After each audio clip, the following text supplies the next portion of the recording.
right, what's happening, folks? Episode 2 of Sam Houston Sports Podcast comes your way right now, live in our respective bedrooms. Collin, Neill, Luke, Scott.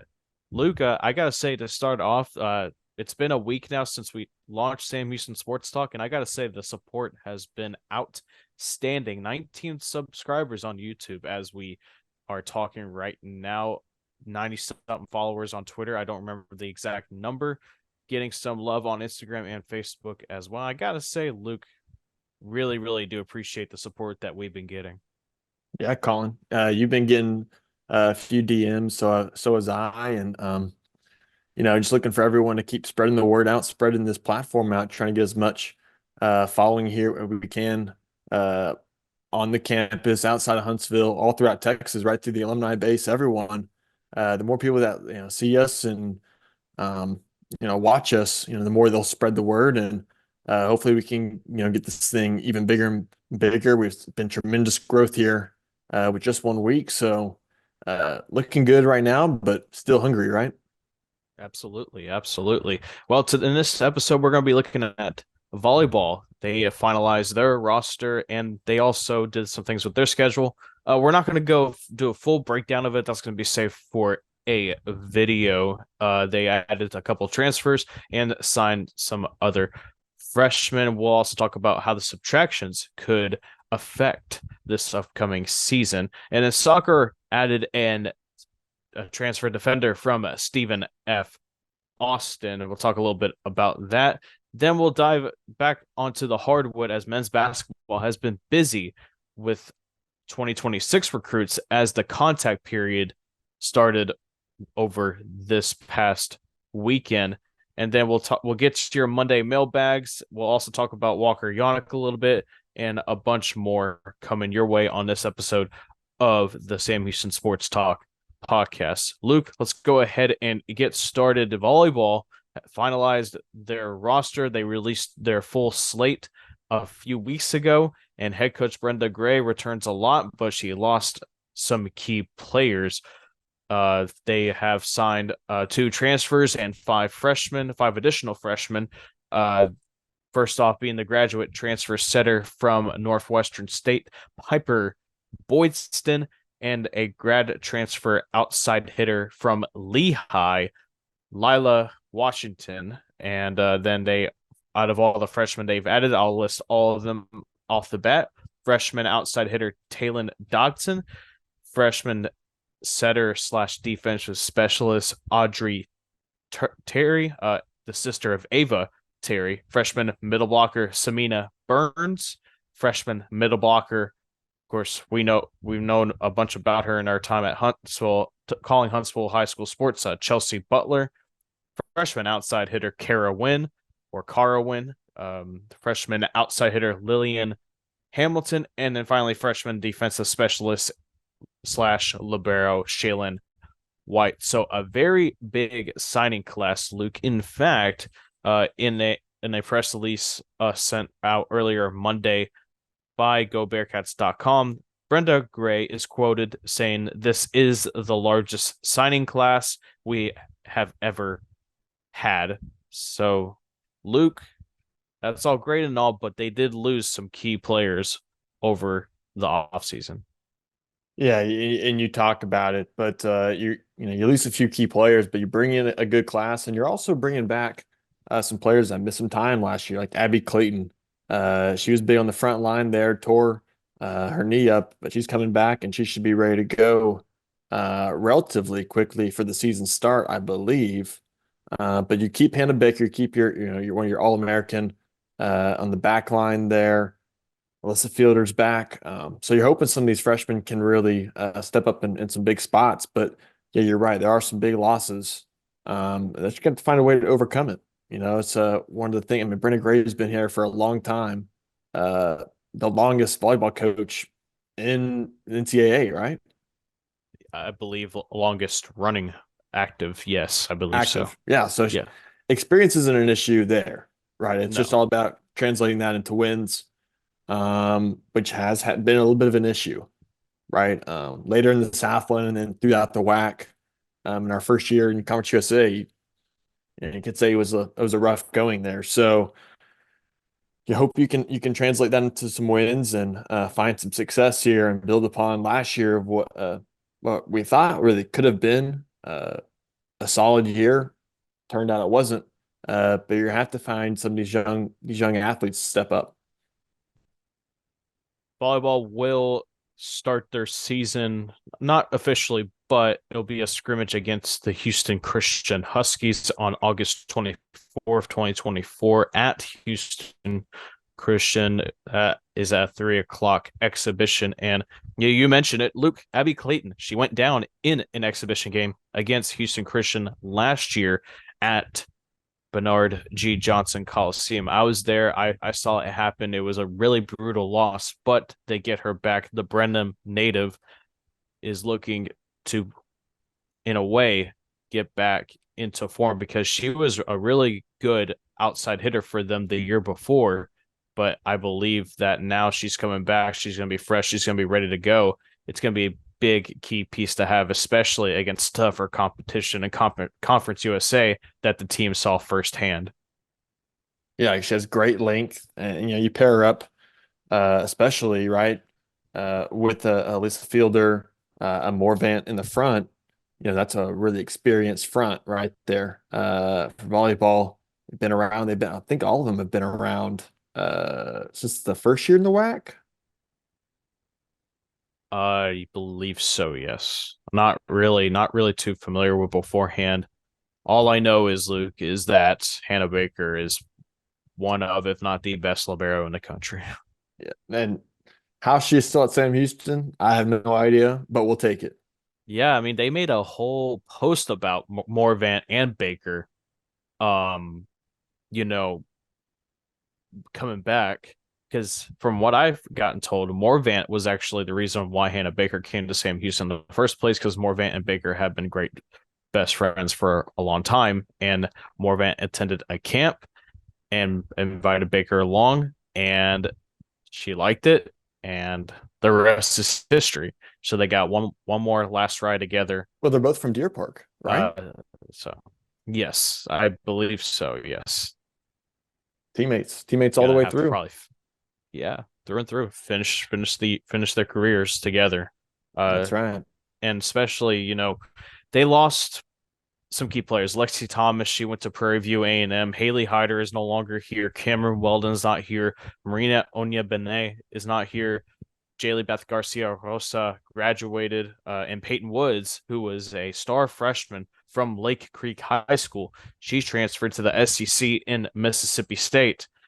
But the depth is there. You got the experience. I think it's just a matter of seeing what the results are on the hardwood. Well, and remember, the past few years, the issue hasn't been, um, many things, but the biggest issue has been errors, and Yeah. especially service errors. I remember going to a game and we missed I can't remember who it was against, but we missed so many serves, hitting them out, hitting with the net. It was painful to watch.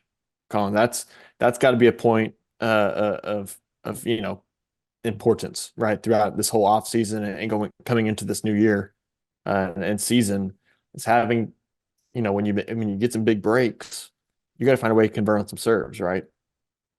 That's been the issue. Yeah, maybe if you were in the Southland or the WAC, maybe you can get away with those pretty easily. But in Conference USA, you cannot be giving the other team points. Yeah, no doubt. You got to make them earn it.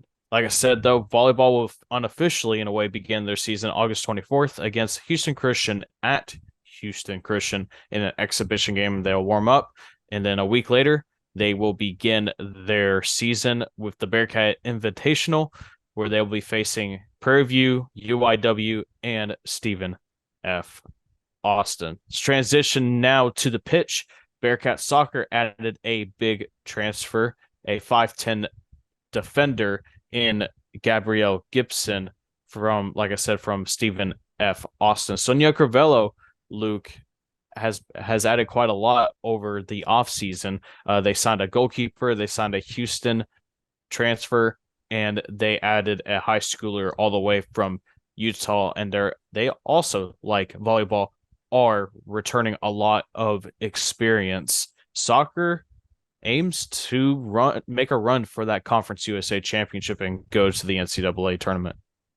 Well, under head coach Carvello, we saw tremendous improvement, especially from what was here before and just last year. Going to a few games, calling one on student radio, it was you could see a huge improvement throughout the style of play, throughout just kind of how the girls really compose themselves out on the pitch, right? They just felt more connected as a team. The style of ball they played was just a little bit more pleasing to the eye, if you will, and you could see it just got better, right? And so under head, another offseason, a whole another year. And remember, she came in pretty late, right, last minute, and was able to really will this team to a competitive place, right, in the standings right here for Conference USA. So I'm excited you return your captain, you return Landry Townsend, one of your best goal scorers, Dana Hansen there in the midfield, your back line looks pretty good for what I see. And some of these recruits and transfers, if they step up, who knows what the max could be, right? The height of the ceiling, could be whether it's top of the table, right? Top of the in Conference USA, getting a good seed for the tournament, or maybe just making a run, right? You never know. But I like where we're going to. I like how this program is moving forward. It's similar to volleyball. You just got to convert into wins, right? Schedule is currently going through the right stages at the moment. It's at the final stage at the moment before it can finally be released. It's already been set in stone, but still not out yet. Roster, I believe, also still needs to be finalized. So not really going to get too much into soccer. I will say though, when head coach Cavallo came in a few years ago in our last year in the Western Athletic Conference, like you said, Luke, she didn't have a lot of time. She only got in there 6 weeks before the season opened. Like you're not going to have expectations in that first year. She's just going to go in there and see what she's got. And she saw what she has. She made the right moves. She improved a lot on a lot of areas for that team and en route to winning a game in the Conference USA tournament last year. And now this year, looking a lot more dangerous. And I just really loved what Carvello brings to the table. Brings a lot of passion. You can tell she really cares about winning, losing, and I can tell you what, Luke, she does not want to settle for a draw. She likes to win. She hates to lose. I will say the one thing the one player that I don't think is coming back is Maya McCullum, right? Or Uh, McCallum. McCallum, like I said, I don't even know because the rosters still haven't been finalized. But there is a roster for 2024 on there, but It's not complete though. I don't think it's complete. That's the thing. Yeah. Let's see. Well, maybe she's coming back. I'm pretty sure I saw that she was done. She was a great Uh, defender for us. She was really yeah, good. yeah. McCallum's not on the roster according to what I can see on here on the Go Bearcats app. So, I mean, but you return, like you said, Hanson, um, Alessandra Maldonado, Andrea Nugent, Tiana Johnson was a great player when she transferred in. Kinsey Hill, Pam Murray, and Soleil Young, and a lot of others. And like I said, we'll break down soccer more when the schedule gets released and the roster gets officially finalized. Yeah, But Tiana Johnson, she led the team in scoring last year, right? I don't remember. See, some people think I know everything, but I don't know everything. We're only human, right? Yes, absolutely. But Colin, I can look that up real quick. okay. And Yeah, she I played got striker. She was a forward, wasn't she? she was more of a midfielder. I think she went down up and down the field quite a lot. Okay. Yeah, I don't know. I think the big key though for Conference US to winning in Conference USA is controlling that midfield. Like if they can control that part, that third of the pitch, I think they can really win a lot of games and score a lot more. I mean, they began their season dramatically by coming back and beating Prairie View last year, and that showed like improvement because in years previous they would have buckled down and just be okay with it. But like I said, has too much passion to be allowing that sort of thing. So she's been a great hire ever since she got the Sam Houston. And That's right. I also found out, because I was curious about her playing history, and she's actually was actually on the 2008 Portugal national team. Really? Yeah, she got a few caps in.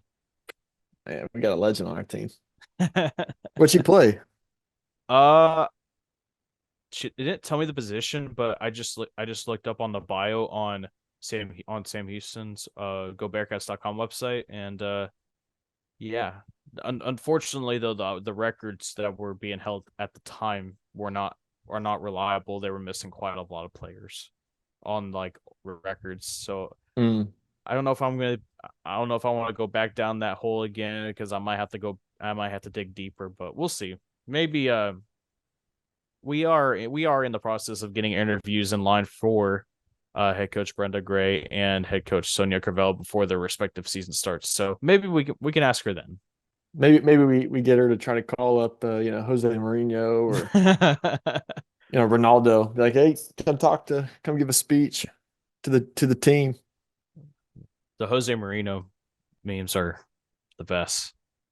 I am very special. I am the one. I saw I am one. the It was a guy. I I was am a the guy Jose interviewing. Marino. I saw one. It was a guy interviewing him. He's like, "There's three things." He like told him like he was doing like his impression. He's like, two of those are true. One is wrong, or one is lie. It was like, I am very humble. I am very good looking, but I am the most special. It was something like that. It was hilarious. Very funny. Oh man. Well, speaking of special, Walker Yonick, uh news before the MLB draft gets underway in a month. The a new mock draft from Baseball America has him going number 29 to the Arizona Diamondbacks, and I mean his stock could rise still. He could be picked way higher. It seems like Baseball America is just going based off of best option available, especially that late into the first round. But Luke, I could see Walker going much higher than that, especially if he wins the Buster Posey watch list, because awards and honors can really boost a player's stock. Oh yeah, and he's a catcher. And you ask any franchise, uh, they'll always pick a catcher. Different positions are valued differently, right? I mean, you can make someone a first baseman, you can make someone a left or a right fielder, right? You can't make a catcher. And Walker Young being one of the best, right? We think probably the best in the nation, right? That of course is going to boost him up, and you know we know he's going to go in the first round. I think he's going to go higher. I think he could go in the top 20, 15 to 20 range. I like that kind of area. Of course, it's all about what teams have and what their needs and wants are. Um, but also, I mean, trades can happen, right? And so, who knows? But congratulations to Walker Yannick. I mean, he's done a great job at Sam. He's done everything you could want to right here at Sam Houston. So he'll be off and do better to go to the MLB, but it's going to be fun to see where he goes. I think it's going to be in that 15 to 20 range. Yeah, I could see that, or in the top 15. Of course, it's interesting how teams value other things different than others. Like before he went down with his injury, I thought Braden Montgomery was from Texas A&M was going to be the number one guy because the Guardians really love their left-handed outfielders. Even though a lot of people were saying that Charlie Condon from Georgia was going to be the consensus number one overall pick. It's not like last year though, where it was very clear who the number one and number two picks were, which were Paul Skeens and Dylan Cruz. So this draft could be a little bit more unpredictable. Walker could be picked higher, or he could fall into the second round. But I'm Well, pretty confident. I'm pretty confident if he'll be the first round pick. yeah, it feels like it's a lot of players in college. It feels more deep than previous years. Do you get that same feeling?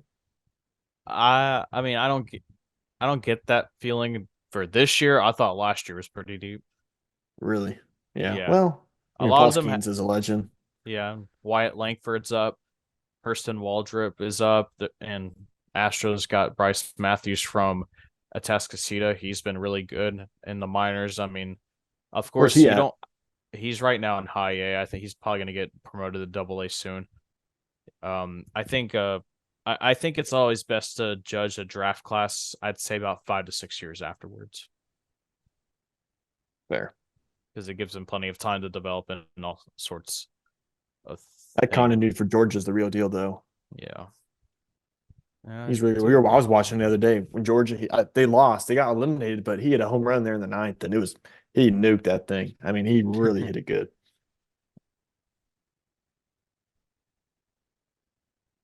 It's now transition into back to the hardwood, but for men's basketball, they've been very busy. Luke, 2026s have been are now allowed to be contacted by colleges, and men's basketball has made quite the moves. They've offered forward the on threes number 85 prospect overall, Cody Peck, Bryce Dixon, a 4-star on Rivals. They offered him.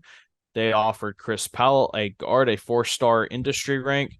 They've been interested in Shane Pendergrass and Joe Phelan the third, a wing, a top 75 wing. They've been interested in. Then they offered Jacob Williford back in January. Another interesting name that popped up. You've seen him, Luke Austin Brown from Lufkin High School, who has been getting a lot of interest from all sorts of teams. Brown's been contacted by Oklahoma State, Creighton. He was offered by Texas A&M. Rice was looking at him. Iowa, TCU offered him. Columbia, South Dakota, Oral Roberts, Harvard, Notre Dame, Vanderbilt, Penn, like crazy stuff. He got offered by SFA and TCU as well. So, Luke, men's basketball has been very busy when it comes to this 2026 class. They're not messing around. I mean, they're going after some of the big dogs that they feel like they can compete with the power conferences when it comes to these sort of players. Yeah, part of that, of course, is Coach Mudge, right? And this guy was on the recruiting trail for years and years and years there under Coach Hooten, all at Sam Houston, when he was in the D2, when he was at Texas as the grad assistant. He knows what it takes to get these big time recruits, and he knows what he's looking for, right, in players. Um, Excited to see all these players. Of course, we're not going to get all of them, right? But I mean, if you can get three of them, I'd say that's a tremendous success, if not just two, right? Uh, Bryce Dixon, he's a really good player. He's up from Dallas, and you talked about Austin Brown. He's from Lufkin. He was playing against Huntsville a few times. I saw him three times. One game he didn't play. I don't know if he was injured or they just rest or something like that. Um, Lufkin always had a really good team. They were long, athletic. They went to a couple of regional. I think they went to a regional finals and a semi in the last 2 years. So they were a really good team. And he was one of the catalysts for their team. He was a long rangy. He was their center, but he was 6'5", or he wasn't 6'8". I Eight. think he was 6'8". Yeah, 6'8". And he plays out in the wing.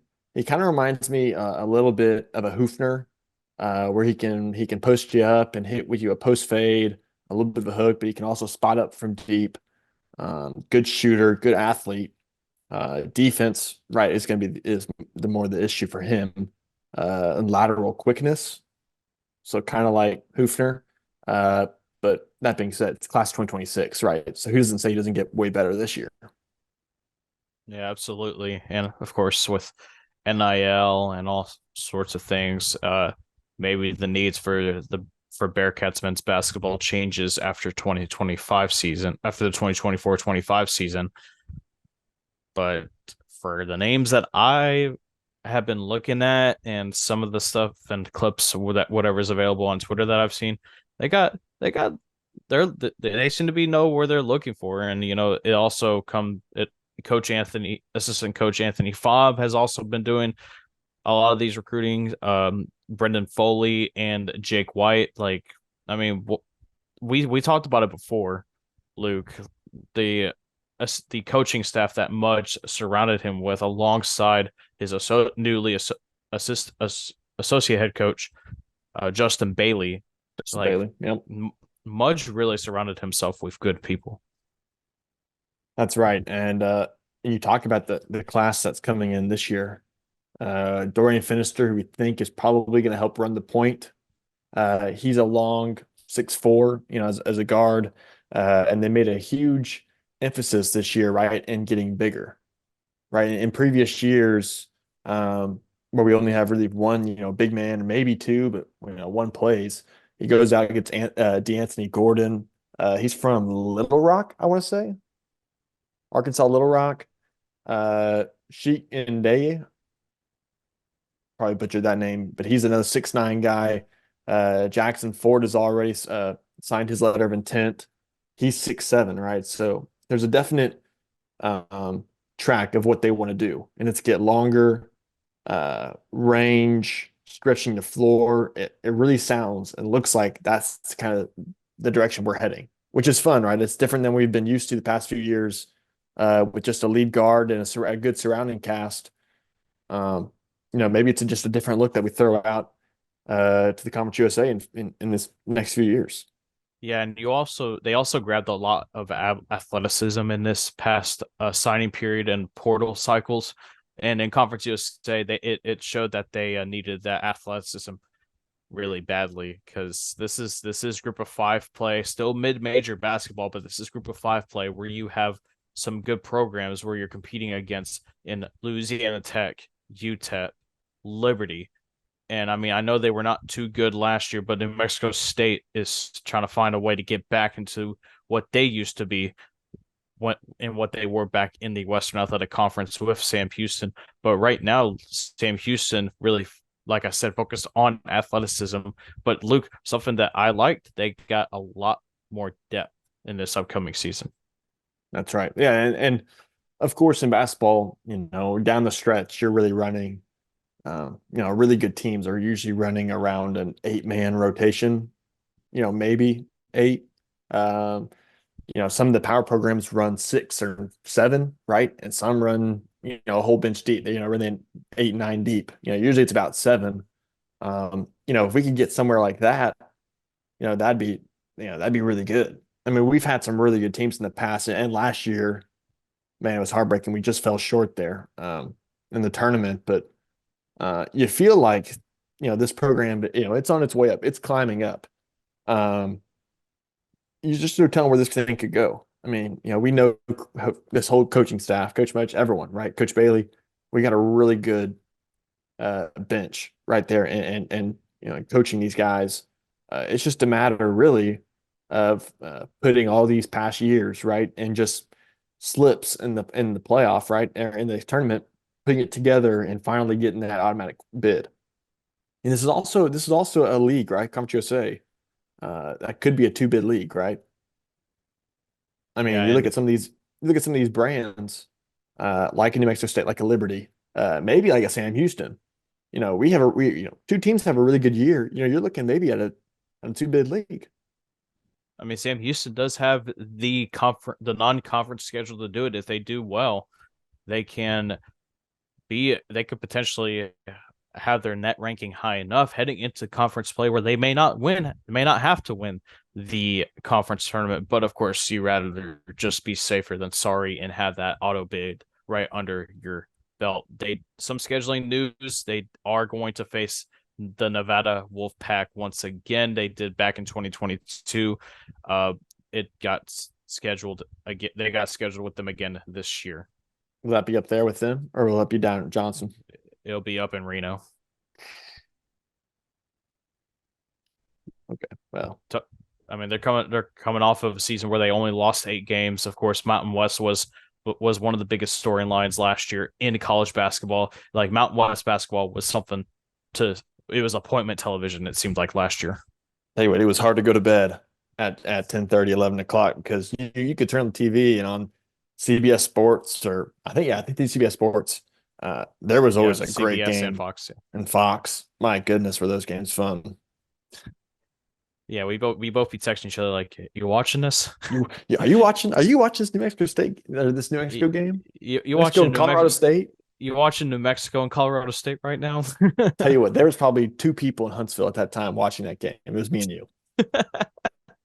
Oh man, but well, on that note, let's go ahead and dive into our first ever Monday mailbag. Of course, we're gonna be doing this every week on Monday. You send us a tweet, reply on Twitter/X, Facebook, Instagram, whatever you want to say about the Bearcats. We will let your thoughts be heard right here on the Same Houston Sports Talk podcast. And let's go ahead and start off with this. We think we got quite a bit. We got some. Got Scroggins' biggest fan at not Keen Scroggins from X/Twitter. It's time to go over each football game and predict each outcome. I believe in y'all. We're not going to do that here. That's going to be something safe for a special podcast/video that's going to come out later on in the summer. But Once we get closer to the season. yes, and I don't know. You don't have too much faith in us. We're probably going to be wrong, very wrong, Well, probably. Beer Nuts asked me a question. And it kind of goes on like same with it, the same kind of theme. What's the best overall record you could see us going and the worst? I You get what mean, I'm saying? I feel like the only way is up after going 3-9 Well, you'd hope and so. and lose and losing 8 straight to the beginning of the season. I mean, Colin, all those overtime losses that we had, I was at all of them. I was at all of them, all of that, all at home. In your little costume. I'll cue the photo up. I'll send it to you, Colin. We'll cue Yeah, the photo. yeah. It's probably gonna stay on the top right so people can like just keep looking at it. Man, it was beautiful. It was beautiful. It was a beautiful day. It was a great game. We just fell a little short there against FIU. Yeah, yeah. Up next, we got Walker Yannick's biggest fan at SHSU football fan. I'm sure he was Keegan Shoemaker's biggest fan, but then became Coach Mudge is the GOAT, then became Walker Yannick's biggest fan. He said, I'd love to hear your thoughts on basketball last year. Some big pickups already. Do we compete again next year? And also, how awesome is Coach Mudge and the coaching staff? We kind of already touched on this a little bit. I mean, last year was beyond expectations, was not expecting the regular season when it comes to the conference part of the schedule. Of course, like you said, Luke, it was a heartbreaking end. Just couldn't hit your free throws at the end. But when it comes to the pickups that we got, Dorian Finister, Hammonds, Sacco, like this team is growing up to be much better than last year, and maybe you can argue the year before, especially with also the freshmen that are coming in. And Coach Mudge, I will say, is awesome. He celebrated his 40th birthday this past weekend. He was at the U.S. Open, so happy birthday, belated birthday to Coach Mudge from all of us as Sam Houston Sports Talk. Wow, happy birthday. How old is he again? He's 40. 40. He looks pretty good for 40. Yeah, he was Just down trying to the get that U.S. interview. Open.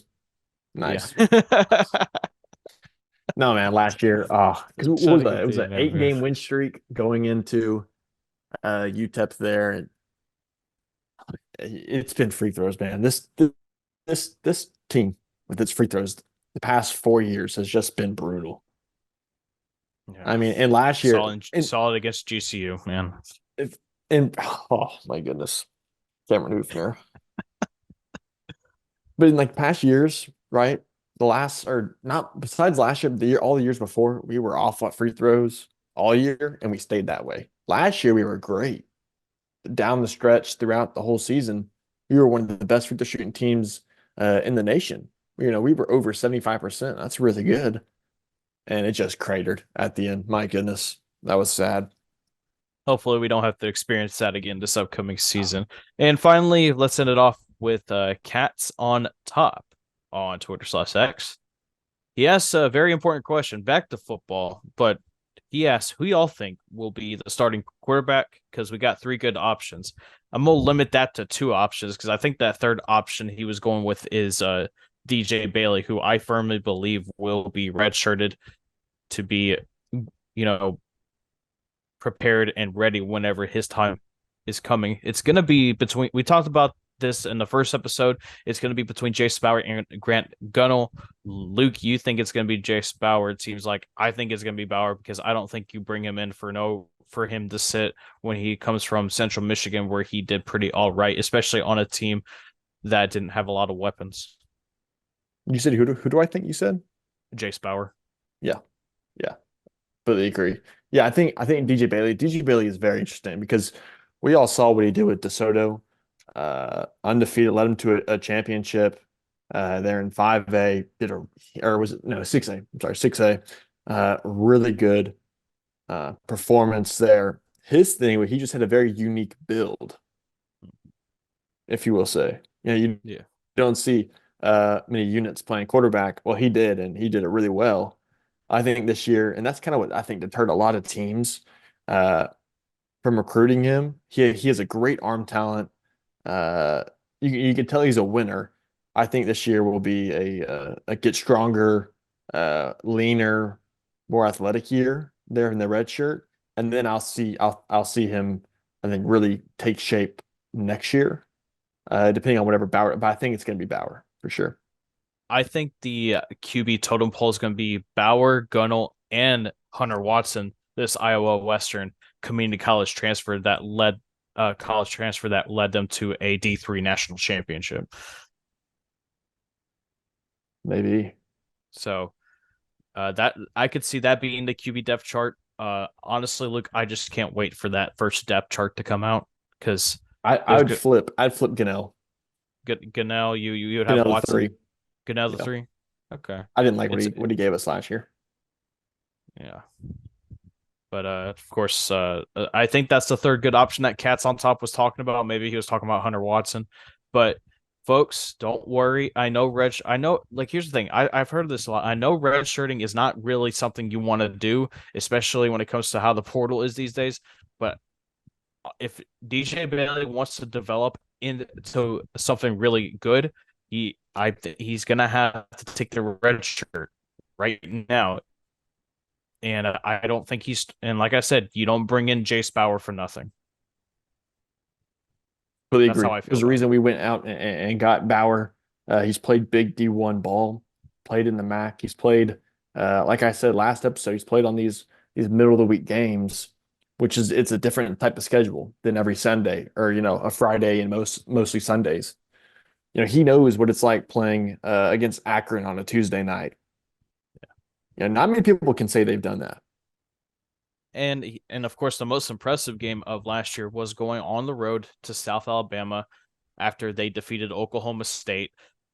And South Alabama was on a very big upward trend, but then Jace Bauer in Central Michigan ruined that very nice beginning to a season for against the Jaguars when he popped off against them, scoring all of the touchdowns, I believe, for Central Michigan, the Chippewas. Yeah, he's big. He's a big guy too. And he's got 220. and his arm is really good. That's the one thing that I've really liked was his arm talent was significantly better. I mean, no disrespect to Keegan Shoemaker, but Now he couldn't throw the ball. about you kind of had to hold your breath sometimes when Keegan threw the ball, and he would miss a lot of wide open reads, especially when tight ends are running a seam route over the middle. He would sometimes miss that. Yeah, I yeah. saw Well, I saw a couple of times against Western Kentucky. Man, it was kind of annoying. I mean, it was a struggle with just dumping it off, to 5 yard outs, right, or to the running back, right, or to anyone. It was just tough to watch. Yeah. But that being said, he did get much better throughout the whole year. He did. He did get better down the line. He did. He made some fantastic plays, especially against Kennesaw State, La Tech, and Middle Tennessee. So You could say that we're probably two throws away from beating BYU that first game up in Provo. we're a couple throws. We're a couple of nice plays away from playing in a bowl game. Yeah, oh, for sure, for sure. So, But that'll wrap up the Monday Mailbag, and that will wrap up this episode of Sam Houston Sports Talk. This has been episode 2. Neill, Luke, Scott. Luke, once again, just want to shout out everyone that has followed on all of our platforms, subscribed to us on YouTube. It's like you said, man. I told you about the analytics that were coming in that were better than we expected.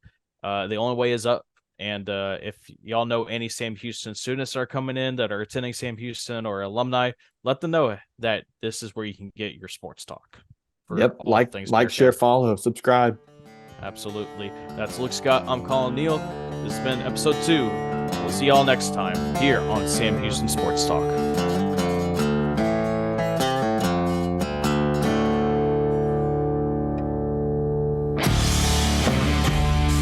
This has been a podcast from Sam Houston Sports Talk. Any tweets, videos, or pictures used in this podcast or any other videos are used for journalistic purposes. Copyright infringement is not intended. Music was provided by and purchased from Infraction Music. This is Sam Houston Sports Talk, your home for all the Bearcat talk.